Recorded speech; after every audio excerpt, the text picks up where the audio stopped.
helping them raise funds, you're basically doing an autopsy on those companies. You're getting into their books, you're getting into their operations, and getting a complete in-depth view, basically information about the company and what the company does, and you're getting all the proprietary details as well.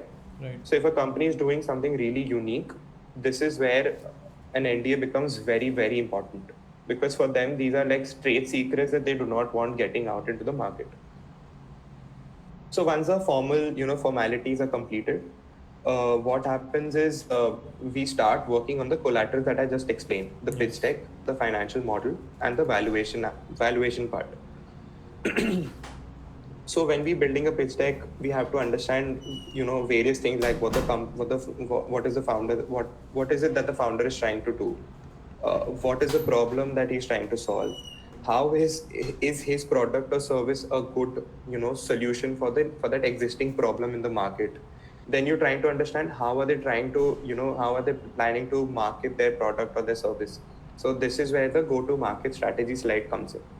And for a pitch deck, I personally feel that a GTM strategy slide is one of the most important slides, because that is a place wherein you're explaining how you're trying to get this product to the market, and how you plan on building a traction for your product or service, or for your brand name basically. Can you explain GTM for us, like those of us who don't Definitely. understand what So for GTM is? instance, you take let's take the example of the debt recovery platform that I was talking about. Yes. So in this case, the GTM strategy, what the founder has to do, or what we as an investment bank have to do, is we have to explain how the founder is going to get these big banks and these big NBFCs onto his platform, and get them to use his platform, Yes. or use the service that he's providing. So for instance, he'll have to tell them, that since my platform, if you use my platform, the debt recovery rates will be higher as compared to the traditional channels. So the traditional channels as on date are, your call centers and your field agents. I think you must have seen those in the movies, those debt collectors, and you get these really emotional scenes where Yes. these people are threatening you that मेरे पैसे निकाल, नहीं आया तो मैं तेरा घर ले लूंगा. Correct. So, I'm not really sure that's what happens in real life, but you get the gist. So, so once you've done that, so when you're competing with these people, you have to actually tell them, your customers, how do you plan to do this entire process better than what's already there in the market, right? So this is where your GTM strategy comes into play, and obviously you get a lot of room to play depending on who your consumers are, who your end customers are, which market are you serving. For instance, when your customers are your other businesses, or basically when you're operating on a B2B model, obviously there is not a lot of marketing that comes into play. But when you're trying to deal with end customers, Yes. your consumers, your daily the individuals, so therein your marketing strategy comes into play. How do you plan on getting people to get to know about your brand or your product? How do you plan on creating awareness? What are the kind of campaigns that you're looking at? For instance, there was this one company which was which was doing really good work in the field of dance, which was something that wasn't done before. So what they did was, they said that what we'll do is, we'll basically talk to all these dance studios and dance teachers, that they had their own professional network, because the founders were professional dancers. So what they did was, they had already created a page where they had like 2 lakh followers, I think, Yes. across social media channels. They also had a network, amongst existing dance studios and professional dancers as well. So what they did was, they explained so beautifully that how they're going to leverage this existing network and their existing, clientele, you could call it, or their existing social media engagement. So once they were able to explain it, the product that they were doing initially, we were a little skeptical, because it was a little niche as compared to all the other businesses that we've seen. But once the GTM strategy actually, piqued my interest personally in their business, and that's when we thought, that this is probably something doable. Right. So that's about the GTM strategy. After that, a lot, you talk about the, excuse me. You talk about the company's financial historical performances. If the company is very new, they've not had the time to, they've not marketed their product, or they haven't begun operations, and they're looking for a seed funding, or say they're looking for those the initially when you're trying to decide whether your product, whether you have the product market fit or not. So those kind of funds when you're trying to raise, obviously you will not have a historical data to present. So in that case, directly move on to your financial projections. These are the numbers that we think we'll be able to achieve in the next 5 years. And obviously you also talk, I mean, if the company has been operational for a, for a bit, you'll also be able to present what your current traction is. So by current traction, what I mean is how many consumers know about you.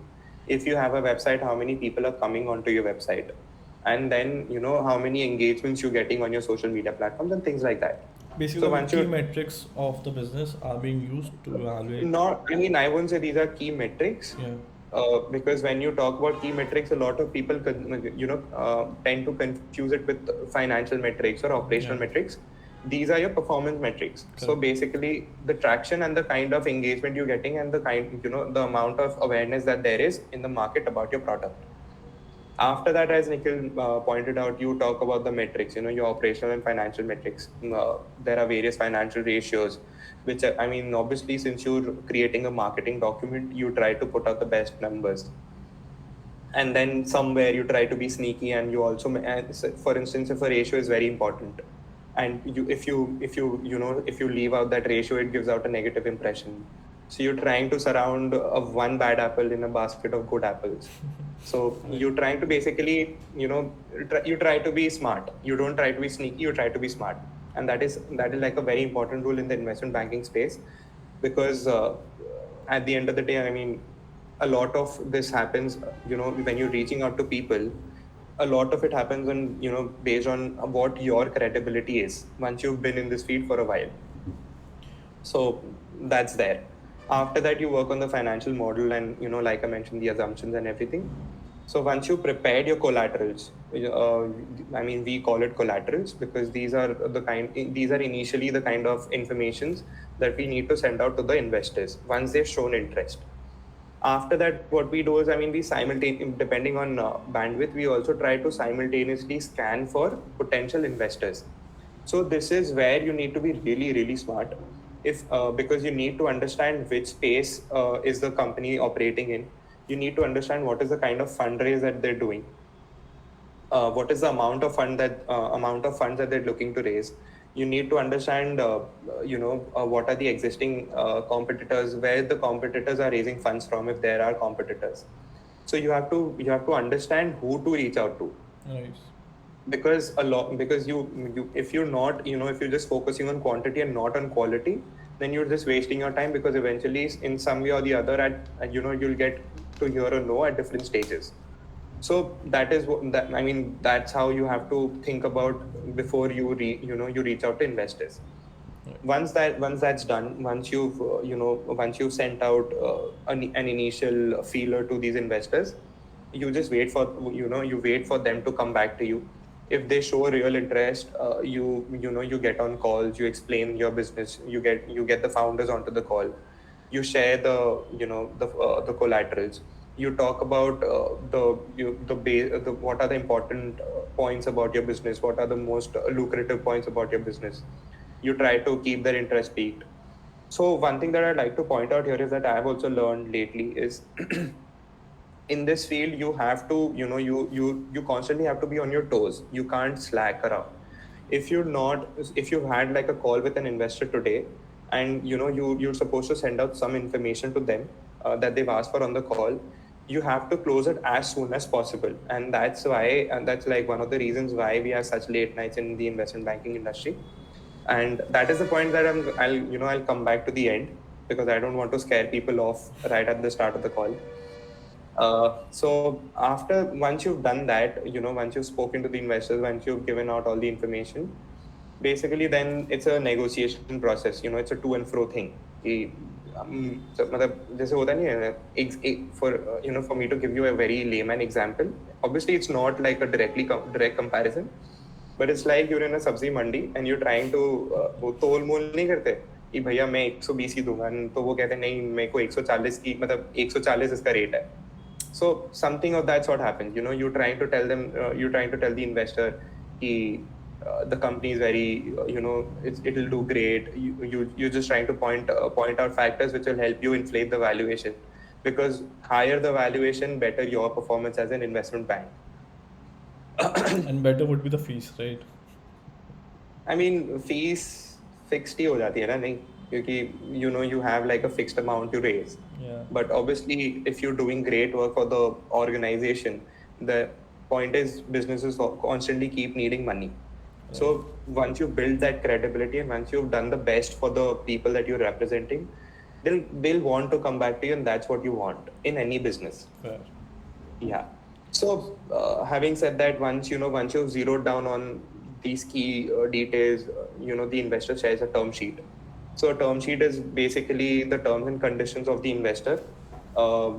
That if you fulfill these conditions, I will put my money into your company. Right. Obviously, you have, you negotiate on certain terms. Your certain terms are like non-negotiables for you. Certain terms are non-negotiable for the investor.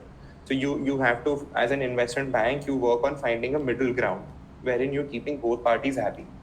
Because even if one party, even if either end of the spectrum, is not happy with the terms, they'll back out, and then all your efforts, they kind of go to waste. So once you finalize the terms and conditions that, based on which, basically these are like contingents, that if you fulfill these conditions, we'll put the money in.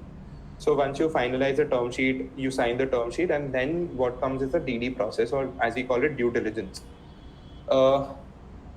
Again, a very funny example. For instance, in India, when you're trying to, get your child married, the family, you ask around, तुम relatives से पूछते हो, you reach out to friends, social media, कि कहीं कोई bad habits है कि नहीं है, कुछ bad, मतलब bad credibility है कि नहीं है.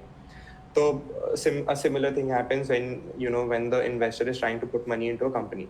They're trying to understand whether your claims are correct or not. Exactly, a background check, as Shaurya pointed out. So you're trying to understand whether the company is legit or not. So when you're pointing that, when you're trying, so what happens is the company's financials are checked in depth. The company's legal compliances, the company's checked from a legal angle. If there is tech product, then the tech angle is also checked in detail. And by detail, I mean it's like a 300, 400 point list. So it's not a small list.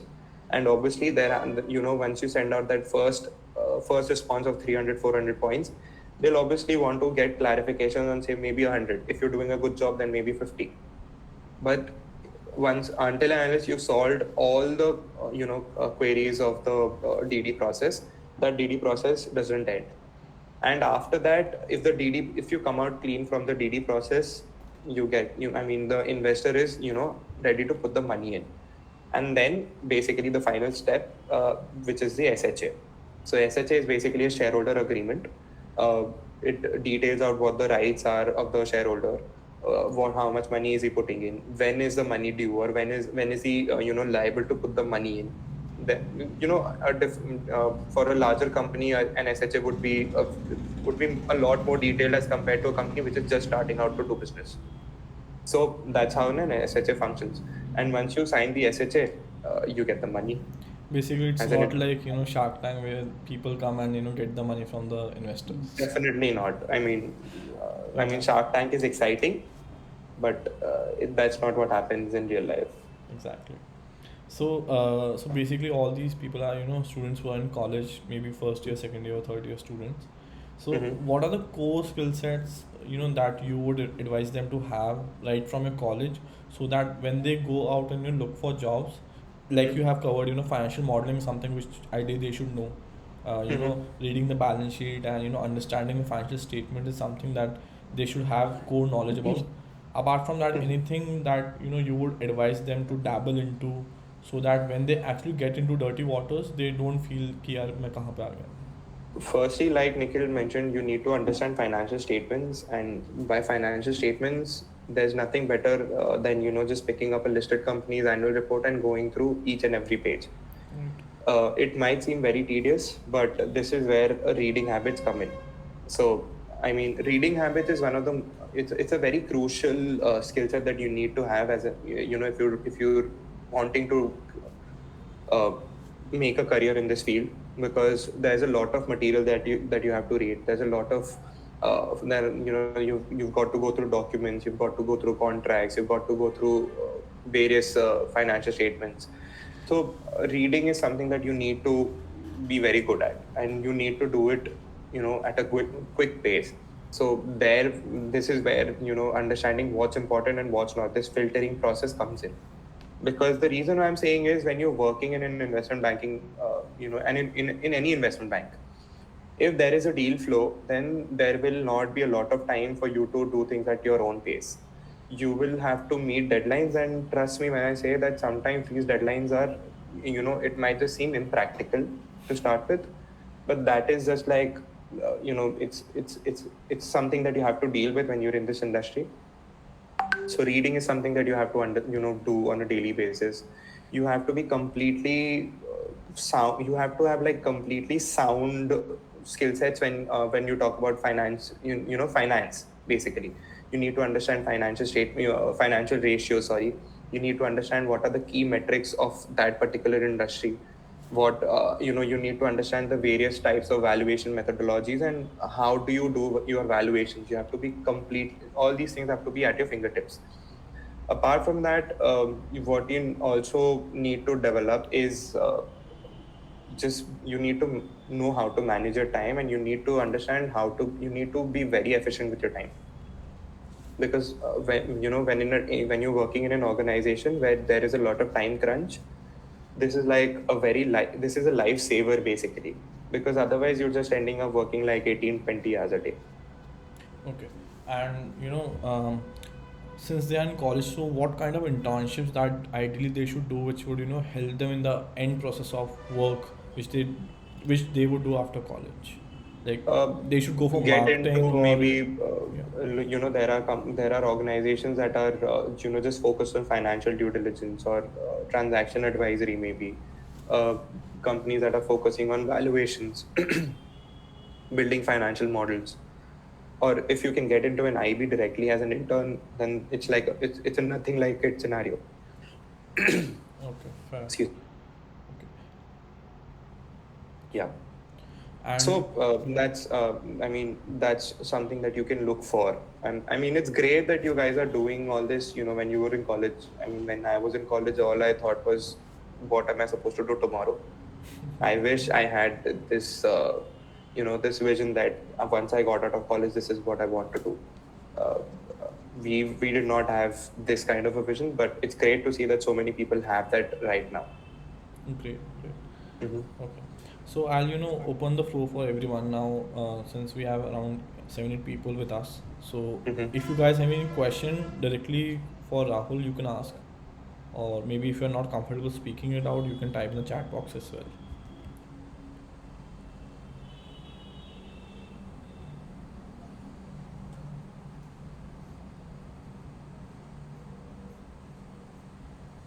Okay. Since none of you have questions so far, acha, Sonam wants to ask. Yeah. Yeah, Suvan. Hello. Hi, Hi, sir. Shubin. So, sir, let me just introduce myself first. So, my name is यार Sohan मतलब Bansal. I'm sorry, I'm stopped. Okay, sir. No issues. No issues. Rahul ही बुला ले यार, मतलब I'm fairly Okay. बहुत ज़्यादा बूढ़ा So, ही हूँ. my name. Okay, sure. So, my name is Sohan Bansal, and currently I'm a second year student at GCC Jaipur, pursuing BB Okay. Honors in Finance. Okay. And along with this BB Honors Finance, I'm also preparing for FRM right now. Mm-hmm. And so, as of now, my goal or my dream job, I would say, is of investment banker only. Mm-hmm. So, along with this FRM, is there any other necessary skills which I really need to acquire, or any kind of habit? See, firstly, you're sort of comparing skills to FRM. FRM is a degree, and a degree will always help. Yes. Trust me when I say that a degree will help. It will make your life very easy, because I mean I understand it because I have first-hand experience. But when you talk, firstly, I'll talk about degrees, right? Some of the degrees that help you get into this field directly, firstly, it's a CA degree. If you're an MBA from a great institute, then you get to work for the top banks, and by top I mean Goldman, JP Morgan, and all these banks. But then you have to you have to do your MBA from one of the top three institutes, premier institutes basically. And this is something I'm telling you, that if you want to work in a front end role, then you need to have like an MBA degree from one of the top three institutes. Sorry, but and I mean CFA also helps. But the sad part about CFA is in India currently CFA is being looked at as an additional degree. It's like a complementary thing कि CA कर रहे हैं तो चलो CFA भी कर लेते हैं, like help ही होगा. But if you move out, CFA is a very respected a degree, and people actually think of you a little highly if you've got your CFA done. Uh, as far as FRM goes, I think FRM is not completely aligned with the field, solely because it's more into risk management. So basically, how it works is CA is like a bigger circle, a smaller subset is CFA, and then FRM is even a further smaller subset. So that's there. Talking about skills, like I mentioned, you need to be able to read extensively and read as much as you can. Initially, just read for just for the purpose of reading. And when you read, it can't be you're just flipping pages. You need to understand what you're reading, because at the end, that what it comes down to. That's the purpose of reading. You need to be able to understand what you've read. If you can't recall after reading a page what you've read, then you're not reading properly. Apart from that, you need to be able to manage your time. If you're a procrastinator, I'll suggest, please do not please start working towards it immediately. Do not be a procrastinator, because it is the worst kind of attribute to have in a human being if you're in this field, because here every minute, every hour counts.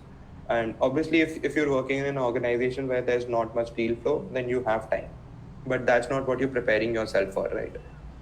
After that, like I mentioned, you need to be able to talk to people, because investment banking as a field is it depends a lot on how you network, how strong your network is, because in the end you need to have deals coming in, and you need to also have people who are ready to put in money in the companies that you're bringing to the table, because just getting in deals is not enough, just getting in investors is not enough.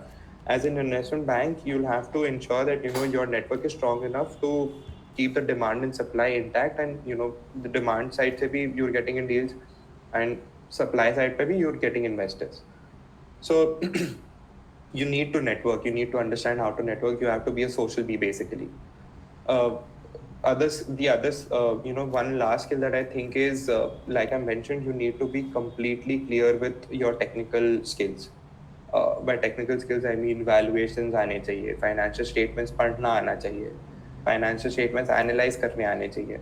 So one thing you could do for just analyzing financial statements is, if you're investing in stock markets, then you're reading, then you're researching about companies. So if you're researching about companies, when you do your research, you read about the industry as well. And if you're not aware of it, you're also trying to understand what the business is doing, what kind of factors will increase the share price, or what kind of factors will decrease the share price.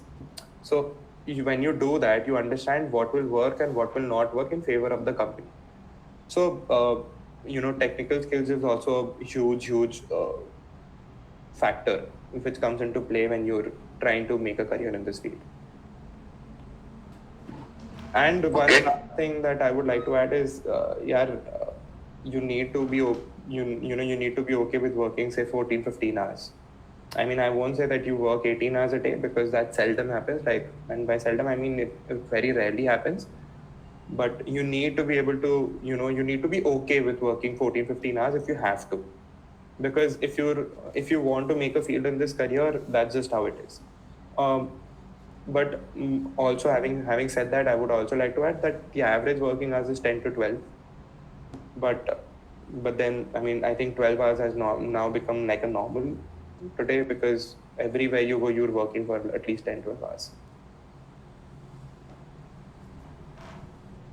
So Rahul, as you just said right now, that FRM will kind of just act as a niche in this industry, right? Mm-hmm.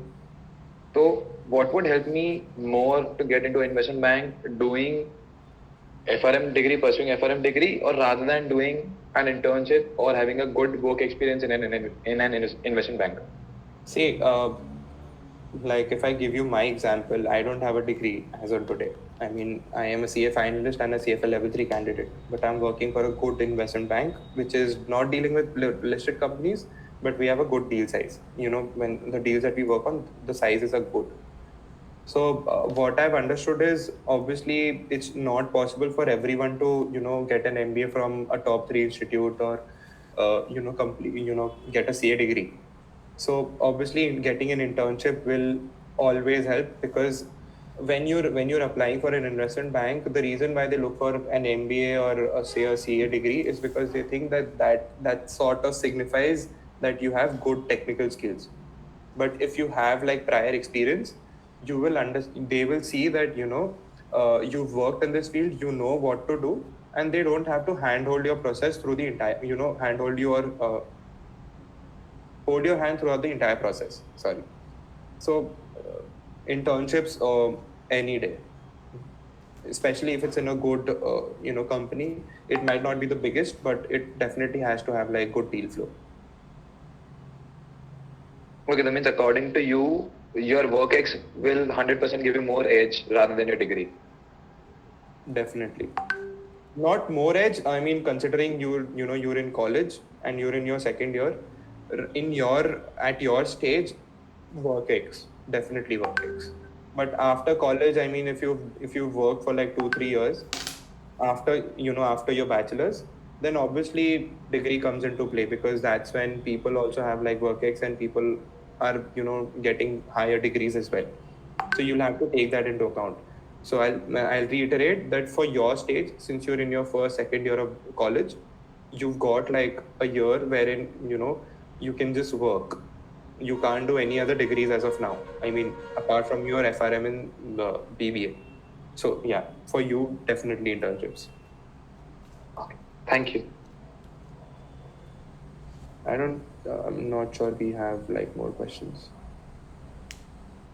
Anvita, Swanshu, Shaurya, Sahil, do you want to ask any questions or should we wrap it up from here?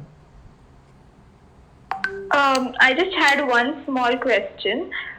So first of all, I'll introduce myself. I am Anvita. I am studying from Symbiosis College of Arts and Commerce, TY BCom, and I am doing specialization in banking and finance. I'm also preparing for CFA level 1 right now. My question was actually, I have always heard people saying that when you start off in your career, you should always go for first while working as the first experience. You should start in a boutique IB or something that is specialized in that field, in a particular field. So, what do you think about that? And my actually goal is to go into research and advisory. So, how would that pan out? Good question. Could you please elaborate upon research and advisory part, like advisory in the Uh, IB space? so, yeah. So basically, the backend team, I would say. See, to be honest, like I have got nothing against the backend side, right? But the advisory, I am not sure advisory happens in the backend because, but when you're talking about advisory, you're basically advising the client on how to, proceed with the fundraise. So that is something that happens, after you've had like 5 7 years of experience in the field. Uh, to answer your question about, I think you've got something to add. No. Yeah. Okay. So to answer your question about to start whether it is good to start in a boutique IB in a sector which is in an IB which is say sector specific, I think is what you meant. So personally, like if you ask my personal opinion, I have always strived to I've always wanted to have my hands in as many jars as I could. So working for a if you ask me personally whether I want to work get myself to stuck to one sector specifically, I would not do it because I want to, like, keep, for me, I like change. And by change, what I mean is I like to keep doing new things on a regular basis. I don't want to get into a system where I'm doing the same things again and again and again and again. So it does not matter which IB you start with. Like, the name does not matter. What matters is whether that IB has deal flow or not. Because at the end of the day, you can join an IB and just sit there, like, for a majority portion of your day. That will not be aiding your skill sets. The reason why I said that, you need to have experience and you need to get internships is because you need to get proper work experience. So I mean, whichever IB you choose, it just make sure that, it has like good deal flow. There's constant flow of work, and there's work pressure. Because as you grow up, as you go up, up the ladder in this industry, you'll get yourself in a situation where there's a lot of workload on you. So this is the time where you can get into that habit of being able to work, for long hours in a day. I'm not saying it's a healthy thing to do it, say, for the next 5-10 years, but that is something that you need to. I'm a strong proponent of being able to work for 15-16 hours if there is a need, right? I'm not saying you have to do it and you should do it. I'm saying if there is a need, you should be able to do it. So that's something that you need to, these are a couple of factors that you need to keep in mind when if you're wanting to get into this field. The only thing, and one last thing that I would like to clarify is, when you talk about backend, there is no client face. You don't interact with the client. So a lot of your work gets cut down because you're not interacting with the client. You're just working on the collaterals. You're just working on the financial model, maybe, or the valuation part, or you're working on the pitch deck, or you're just doing the research work for, for your team, which is working with the client. So initially, I would suggest that you shouldn't limit yourself to a back-end role, because research work is something that you do in a front-end role as well. Get that experience, and if you think that, you just want to focus on working on, the procedural part of the transaction, working on the collaterals and doing the research part, there are some great banks that, that keep taking people in for those roles. All right. Okay. Thank you so I hope much. I've been able to answer your questions. Yeah, yeah. Suvin has another question. So as you just said that always go for the IBs which have good flow of deals, right? So every IB right now in the industry just to present themselves as a positive side of themselves. तो वो हमेशा ये बोलेंगे कि हमारी X amount of deals है, हम minimum इतना करोड़ की deals करते हैं, right? Definitely, and I think that's there. I mean, किसी भी org में जाओगे, they'll say that we have great work, especially if it's in the service industry. Right. So So how we can basically, you really want to check? understand how? Yeah, exactly. I understood your question. See, the first step is to go onto the website and see the deals that they've done, right? I mean, if they're saying that they've had like good deal flow, you should be able to find some of those deals on their website, because every IB will put up some information about the transactions that they're closing. So once you've done that, I mean, that can be a first check. Then you can also ask people around. Say you've got basically you're interviewing for an XIB bank. Okay, XIB basically. So when you go onto the LinkedIn and you find people who are working there, I mean, it's not very difficult to maybe find some similar connections, maybe some common mutual connections or something of that sort. You get to, you do your own background check as well, because the company does it. And it's fair that you do it too, because you're making a choice about your career. So it's okay to ask people, and you could also ask for the ex-employees. I think that's a great source, because if the company is not good, you'll get glowing reviews from the ex-employees. I've had a similar experience, and similar experience in the sense that uh, this one time that I had to make a choice about joining a company or not. All I had to do was look up for the ex-employees of that company, and I had to, like, I reached out to them. So one key life skill that I would like you guys to inculcate into yourself is besharam ban jao yaar. Like, have zero sharam in you. Do not, like, think before reaching out to people, because it doesn't matter what kind of impression someone might have. Obviously, I'm not asking you to be crass. You have to be respectful, but in the end, if you need help, ask for it. Until unless you ask for it, you'll never, I mean, you'll be lucky if you get it on your own. So message people shamelessly on LinkedIn. Tell them ki, this is something that I'm looking to do, and I was hoping you could help me out with it. I think Or that's a very important point which I've highlighted, especially for people who are in college. They often feel कि यार हम सब कुछ खुद ही कर लेंगे and then eventually 3 साल बाद लगता है कुछ भी नहीं हुआ.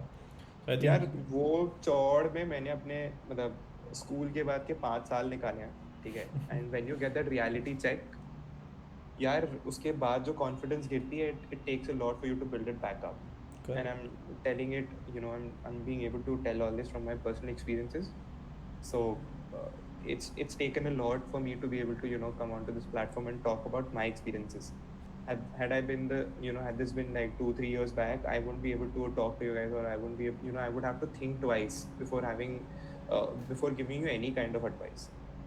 So basically, I am also at a stage where I'm also constantly learning. I'm also constantly picking up skills. I'm constantly analyzing myself कि मेरे मतलब, so if I am not able to do something as per my expectations of I set for myself, as per the benchmarks I've set for my performances by myself, I try to think why am I not doing it. बहुत बार होता है, is this because I'm just being a lazy fellow, and I'm just procrastinating. End moment तक काम छोड़ दो, obviously it will come back to bite you. So just be shameless, talk to people on LinkedIn, reach out to people on LinkedIn. I mean, I'd be happy if some of you guys shamelessly message me on LinkedIn as well. true. I think we should wrap it up now. Anyone has any other question? Okay, Sahil has a question. Yes, Sahil. Sahil has a question. Yeah, hello sir. Hi, Sahil. So yeah, sir, मेरा question थोड़ा boring हो सकता है. So yeah, first of all, I'm not going to introduce myself क्योंकि उसका इतना कुछ फायदा तो है नहीं. But इस चीज से मैंने आपका attention तो grab कर लिया. But ठीक है. So ना मेरा यही सवाल था कि पर्सनल लाइफ और वर्क को कैसे बैलेंस कर लेते हो when you have to work for 16 hours? Yeah, before I answer your question, like this is for the others as well. When you're trying to, get someone's attention, there is, attention be you get in two ways. You get it positively and you get it negatively. So I'd request that you keep all that in mind. Be confident, but there's a very thin line between being confident and being cocky. Because if you're being cocky, I might remember you, but then the problem with me remembering you being cocky is if you come to me for help, I will never help you out.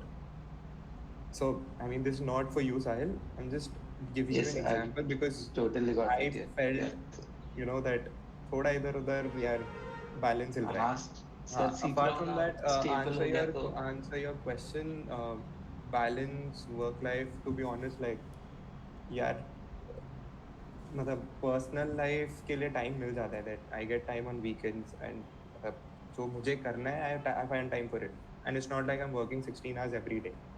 A normal day, as Nikhil asked me initially, is 10-12 hours, and 10-12 hours is nothing because I'm not having to मेरे को मतलब ऐसी मेरी कोई पढ़ाई नहीं चल रही है अभी. So 10-12 hours, and then you have 12 hours.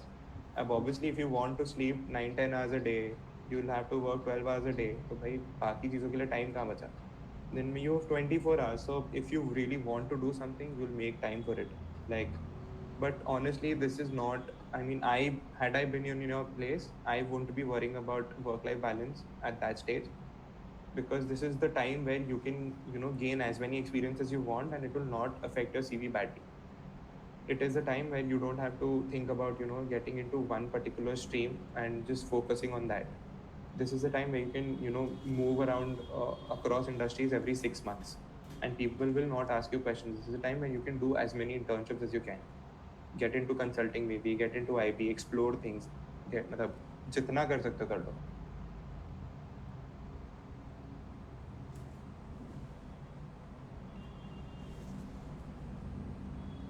Okay. Anyone else has a question? Shaurya, Swanshu? हाँ मतलब या सर थोड़ा सा बाकी था. सर या तो सर आई हैड दिस मतलब इंटर्नशिप किया था under a CA. So 45 days का ट्रेनिंग लेके I had a internship around of 3 months का ड्यूरेशन का इंटर्नशिप था. उसमें टैक्स ऑडिट सीख गया, जीएसटीआर फाइलिंग वगैरह, मतलब बेसिक जो जो काम रहता है वो. और एक सर मतलब ऐसे ही धीरे धीरे चल रहा है ग्रोथ. अभी मिडवी वाला सीन हुआ, उसमें I learn finance. And right now I am pursuing bachelor in accounting and finance. So I stay in Mumbai and many Okay. missile do that. Yeah. Mhm. So हाँ सर, तो मेरा ये अन्विता के जो क्वेश्चन था उससे एक रिलेशन में क्वेश्चन था कि सर मतलब ऐसा बोला जाता है कि अगर आपको फ्रंट एंड में काम करना है तो आपको स्टार्टिंग में बैक एंड में काम करना होगा. सो इज इट ट्रू या? Uh, Look, I'm not sure where that information is coming from, to be honest, because when you apply for front end roles, like one of the questions that I was asked when I was applying for front end roles was, are you comfortable speaking to clients? Because that's a very important, because communication is a very important aspect of you working in a front end role. Skills तो आपको मतलब you don't have to work in an investment bank to get the skills that I'm talking about. You can financial modeling, valuation. There there are orgs which are which are specifically focused on financial modeling and valuation. They don't do investment banking का काम पूरा end to end basically. There are orgs which are just focused on due diligence, helping the companies out with the due diligence process or helping the investors out with the due diligence process. So वो skills तुमको कहीं से भी मिल जाएंगे. But if you want to apply for a front end role, then there's no chance that you get a front end role if you from it's chance नहीं है, ये तो नहीं बोलूँगा, but you need to be okay with talking to clients. And how do you prove that? If your past experiences are such wherein you've had to talk to clients, you've had to constantly do emails, you've had to constantly get on calls, then probably it gets easier for you to shift from a back end to a front end role. But in the industry it's a little difficult, because when you want to shift from a back end to a front end role, it's a little difficult. I mean, that's what I've faced also. Sir share करना चाहोगे? Like faced in the sense, like I mean, since I'm working in this industry, and CA maybe we make a lot of friends, right? So a lot of people end up going to these back end roles, and once they're there, they understand that work hours wise it's not a lot different. ऐसा नहीं है कि back end में काम कम होता है या front end में काम कम होता है, ऐसा कुछ भी नहीं है. It's almost at par.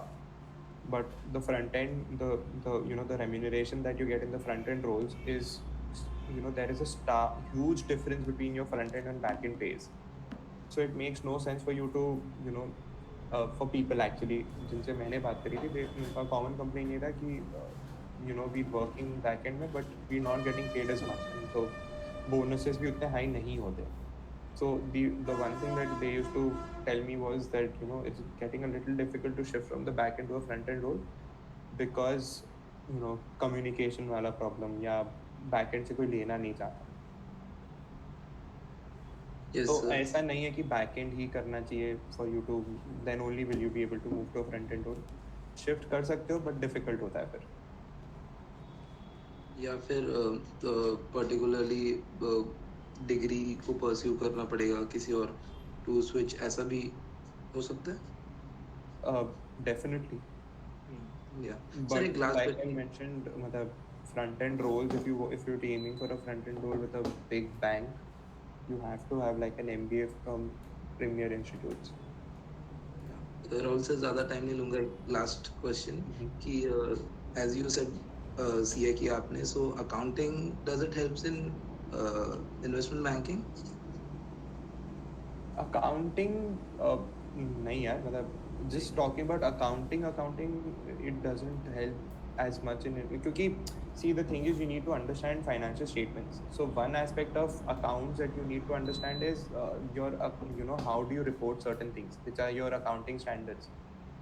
ठीक है, अभी इंडिया में जिसको इंडियन इंडेस कहते हैं, तो उनकी नॉलेज होनी ज़रूरी है, because if you don't understand that, then you are not able to understand your financial statements. तो अकाउंटिंग का वो एस्पेक्ट तुमको काम आएगा. But if you're asking me कि जो बुक कीपिंग वाला एस्पेक्ट होता है, may be that does not help a lot, right? I don't think I've ever had to use that skill set of mine. Yeah, sir. Yeah. And sir, last thing I would like to मतलब, apologize. Sorry, थोड़ा Sorry, ये see, नहीं sorry की बात नहीं है. I'm just so, let me stop you there. The only thing is it's मतलब see I've been there, right? I mean I'm not too old. ठीक है, तो वैसा मत सोचना, बट वो स्टेज से मैं भी गया हूँ.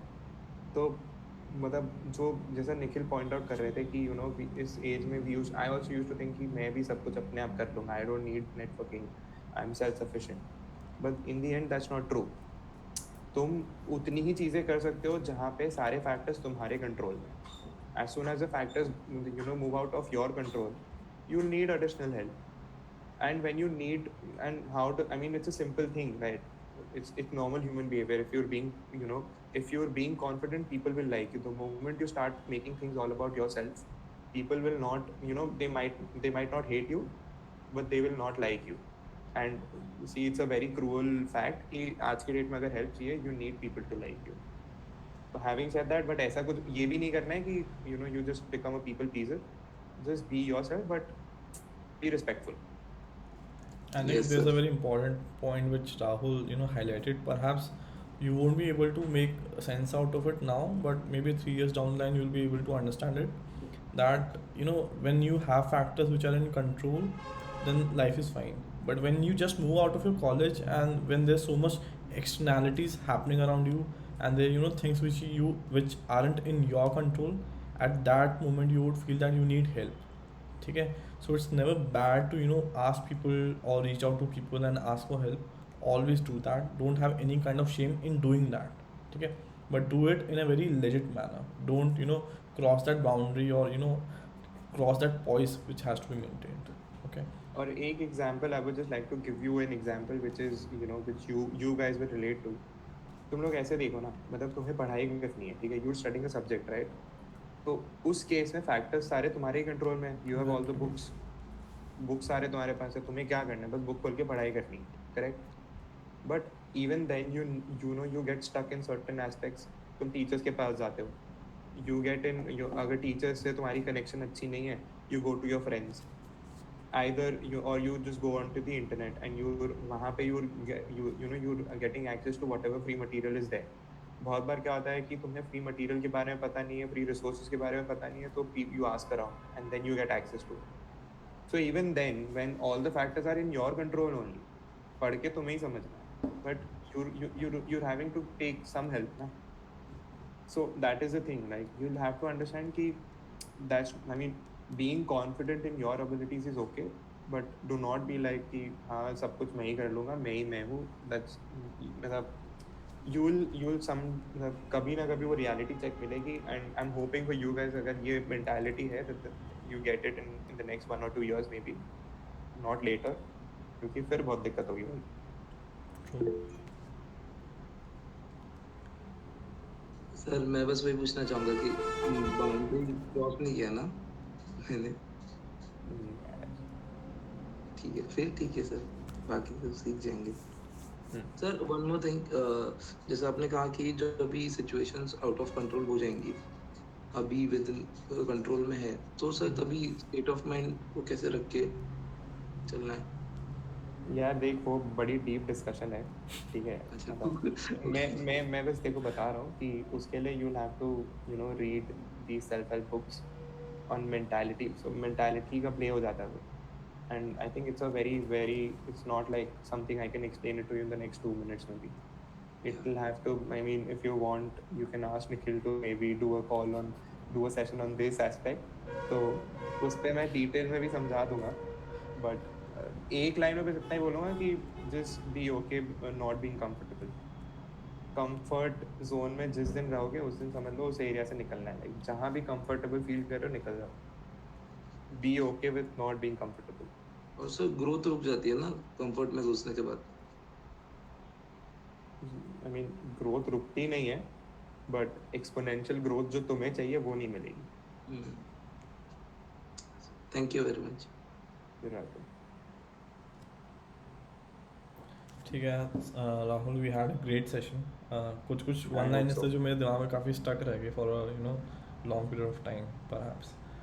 ठीक है, so thank you Rahul for coming up, and I hope you had a great session with us and for the people in the session as well. ठीक है, you can reach out to Rahul on LinkedIn and be Beshram in his LinkedIn DMs in a very poised manner. हाँ ठीक है, हाँ चलो, हाँ. ठीक है, thank you Thank you. I everyone. hope I was able to be of any help. Yes, तो मतलब if you guys have your friends किसी को कभी भी कुछ भी पूछना है, you guys want to connect, feel free to do it. thank you Rahul, हाँ, thank you so much. this is me giving you help without you asking for it. But हम ऐसा नहीं करेंगे, ठीक है? Right. तो So maybe next time we should start charging for it as well, like next pivot for Poonji Vidhya नहीं यार, perhaps. ठीक है, मतलब we're happy, you know. Point is कि यार मतलब जिस एज में ये लोग हैं, मतलब उस समय अगर सपोज मुझे एक मेंटोर मिला होता, I know for a fact that I would have been in a much better place, because some things, or the thing is अभी मतलब उस एज, जब इस एज में था मैं, मेरे को मतलब I did not listen to people who had any experience, but मैं बस इतना बोलूँगा यार, मतलब थोड़ा यूज योर हेड, एंड अगर नहीं दिमाग चल रहा है ना, तो सिंपल चीज़ है, उसको बस मान लो कि हाँ ये बोला है तो ठीक है कर देते हैं, बहुत सिंपल हो जाएगी life. I think that's a very important, highlight of the session. Maybe बाकी सब चीज़ें साइड में रखो, ये आई थिंक बड़ी इंपॉर्टेंट चीज़ है. कोई एडवाइस दे रहा है तो सुन लेनी चाहिए, उस पर अमल कर लेना चाहिए कभी कभी. सुनो, like I am not saying कि मतलब मेरी बातें ही सुनो, use your head, try making sense of it, ठीक है, and then make your own choice. अब उसमें तुम्हारे लगने तो वो तुम्हारी किस्मत, अगर तुमने सुन लिया और काम अच्छा हो गया तो तुम्हारी किस्मत, but in the and choice तुम्हारी होनी चाहिए. But my point is listen in the sense, let it seep into your head and use your head about what's being said. That's very important. ठीक है, Thank you guys. Thank 1 you. घंटे सुने तुमने मुझे. So, कुछ add कर दूं क्या थोड़ा सा? कर ले यार, तू तो कर ही ले.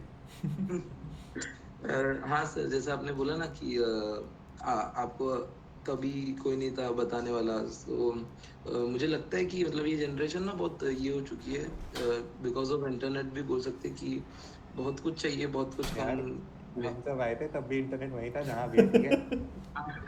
ऐसा नहीं है कि हम बहुत मतलब आदम जमाने से, वी नॉट एंशिएंट पीपल. नहीं पॉइंट इज सर. कि we did not reach out for help. मतलब ऐसा नहीं है कि हमारे आसपास मेंटर्स नहीं थे या हमारे आसपास हमारे दोस्त कर नहीं रहे थे. करा सबने, मेंटोर सबके पास था. प्रॉब्लम थी एक्चुअली, मेरा स्टेटमेंट ही गलत है. ऐसा नहीं था कि लोग नहीं थे. पॉइंट इज मैंने कभी एफर्ट ही नहीं डाला, that I have mentors in my life. तो दैट्स दैट. पॉइंट कंप्लीट कर लो सर मेरा. हाँ, हाँ. सो हाँ सर, वही बोल रहा था कि जैसे आप बोले ना कि ये नहीं कर पाया, वो नहीं कर पाया, थोड़ा लेट हो गया. सो मैं जब सेकेंड ईयर में था, अभी मैं right now I am in third year, so second year में था, सो आई फेल्ट लाइक कि यार एफआरएम स्टार्टिंग में चालू कर देना चाहिए था आफ्टर 12th. सो अभी तक कंप्लीट हो जाता, एंड उसके बाद फिफ्थ सेम में सीए फिर स्टार्ट कर देता. ऐसा वो फोमो टाइप, मतलब वैसा फील आया. बट बोला ठीक है, अभी जिधर हूँ वहां से स्टार्ट करते, धीरे धीरे पहुंच जाएंगे. ऐसा. सो मतलब वो सबके साथ ही हो रहा है, और वो ये मतलब अभी की जनरेशन के साथ ज्यादा हो रहा है, जल्दी हो रहा है. I can say after graduation, पहले ही ग्रेजुएशन होने के पहले ही लोगों को पता चल रहा है कि कहीं तो पीछे छूट रहा है. शायद I just add one thing in this. ठीक है, जो एस्पेक्ट तुम बता रहे हो ना, I actually notice it with a lot of students in my college as well and in my peer as well, that they decide about something and फिर वो चीज़ रह जाती है. And this is called analysis paralysis. ठीक है, आप किसी सिचुएशन को या किसी एस्पेक्ट को इतना एनालाइज कर लेते हो कि आप उस पर एक्ट कर ही नहीं पाते, उस पर डिसीजन ले नहीं पाते, उस पर काम कर ही नहीं पाते. You just think about it in your head and you keep thinking about it. ठीक है, so me and Sahil, we have known each other. He was part of the first Metvi cohort, and when we were talking, I don't know how much things have changed in the past 3 months or so, but one of the things which often happens, especially when you're in college, is this aspect only, that you analyze things so much that you don't act upon it, and फिर वो चीज़ें होती नहीं है. So maybe being a little foolish with your certain decisions in your life is always good also. That at least act upon them and फिर देखो कुछ होता है. Because क्या होता है ना, कई बार सोचते रहे हो तो उसमें काम गाड़ी निकल जाती है. This often happens. Rahul, you can also add to it. नहीं नहीं मतलब इतना आपको मतलब ज्यादा ज्यादा ज्ञान है नहीं देने को. पॉइंट है कि कभी ऐसे कॉल रखोगे कि गलतियां क्या क्या करी है लाइफ में, तब 2-3 घंटे की कॉल कर सकते हैं. जरूर सर. बट इस मतलब हाँ, लाइक निखिल सेड, यार actions actions, that's all that matters. Sir and वापस एक बार मतलब मैं ऐसा थोड़ा ट्राई कर रहा था वहाँ पे पूछने का, बट ठीक है अभी सीख रहा हूँ ना, धीरे धीरे सीख जाऊंगा. सॉरी उसके लिए. नहीं कोई दिक्कत नहीं है. ठीक है. So Thank you guys. maybe you can wrap it up from here. Yeah, please. ठीक है. Thank you Rahul. Thank you for coming here. Thank you guys. Thank you for having me. Bye. Thank you, sir. Thank you so much. Bye bye. Thank you so much, sir. Definitely. Thank you so much, sir. Yes, sir. Guys, I'm just 26. ठीक है. Clarification के लिए दे रहा हूँ, अगर किसी ने ऐसे सर लेके मेरे को मतलब लिंक्डइन पे मैसेज करा, मैं ब्लॉक कर दूंगा. तो देख के मैसेज करना, ठीक है. मेरा नाम निखिल ने बता दिया है. भैया बुला लो, राहुल बुला लो, सब चलता है. सर मत बोलो बस, अभी उम्र नहीं हुई यार. लेट मी क्रॉस 30, मैं पर्सनली मैसेज कर दूंगा तुम लोगों को. Okay. Thank you guys. Thank you Rahul. Thank you.